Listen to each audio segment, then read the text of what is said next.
So right view basically means that we have a right outlook, that we come from understanding what's actually going on, that we see the world as it is and not as we want it to be. And that has many, many, many different aspects. I think I mentioned that in the Thai temple as well, as a quick summary. So it means understanding cause and effect.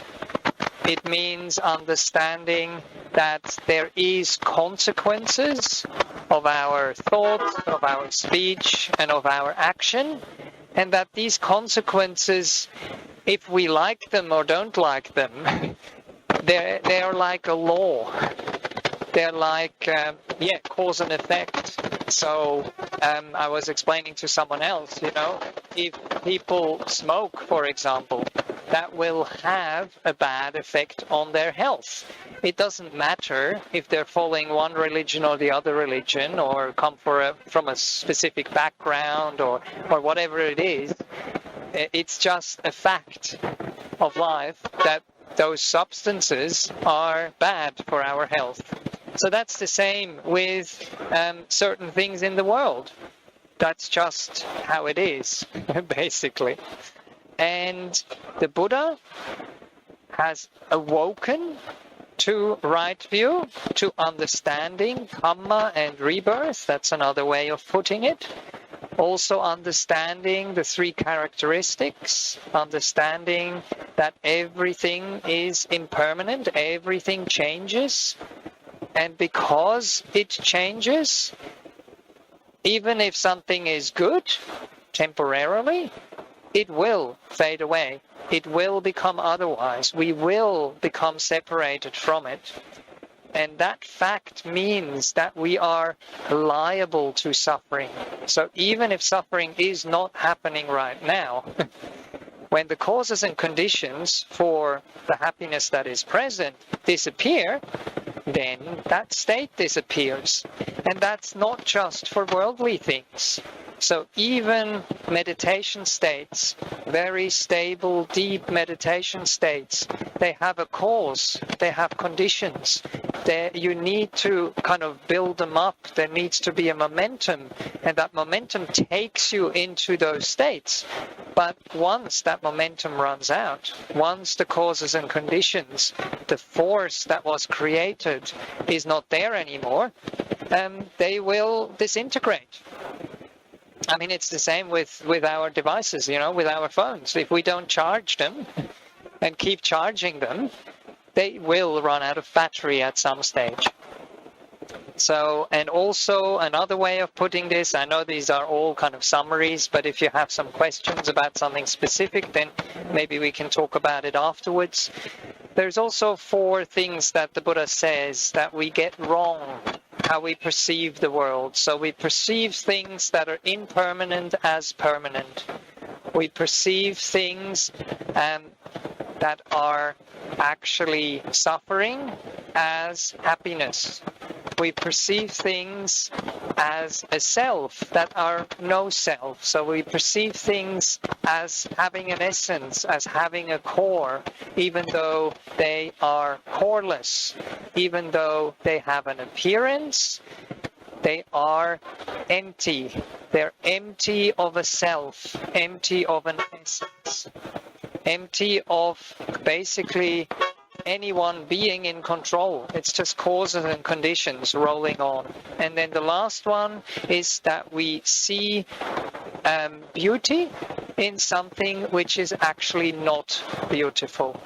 Sometimes a nice way to talk about this is using the word attraction.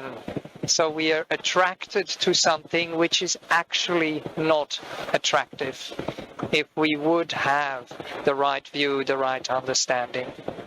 And then when that is present, then that will automatically lead into right thought. So say, let's take the subject of smoking up again. So if you really, really understand deeply that smoking is no good, and you have the possibility to distance yourself from the habits, from the conditioning that you had in the past, then there will come a point where you can renounce that habit that is unskillful, that is unhelpful, that will cause suffering for you down the track. And that's the first sankappa. That's nekama sankappa. And then we have avyapada sankappa, which basically means not having ill will. If the world doesn't do what you want it to do, but you realize that it's actually not up to you, that the world is just like that, it's not trying to, be nasty to you or whatever, then you can have goodwill rather than ill will towards the world, towards other people, towards your own habits, towards your own kind of character that you might have built up that is not helpful. And then the last one is ahimsaka, and that is non-violence, non-cruelty, not being forceful, because force is not going to solve the problem. We just had a little conversation this morning with some people, and they were asking about Mara, and I was trying to explain to them that Mara is always defeated by seeing Mara, by understanding Mara. So Mara only has power over you, force over you, if you are deceived by him or it. If you know what's going on, if you understand, then you don't buy into it. And that robs Mara of the energy. And that's what it says in the suttas. Once Mara realizes that you have seen through the delusion, then Mara just says, the monk knows me, the nun knows me, and would also say the practitioner knows me. And the power of Mara is basically gone. And also, it's described that Mara has power over the five sense world. But whatever is beyond the five senses, that's something that is not accessible to Mara. So if we have a foundation of contentment, of understanding, of clarity within our own hearts, Mara can't actually reach in and mess with our heart anymore. Okay, so maybe let's just stick with that before I pass on to Bhante Chunda. So these are the first two steps on the Eightfold Path that belong to Panya, that belong to wisdom.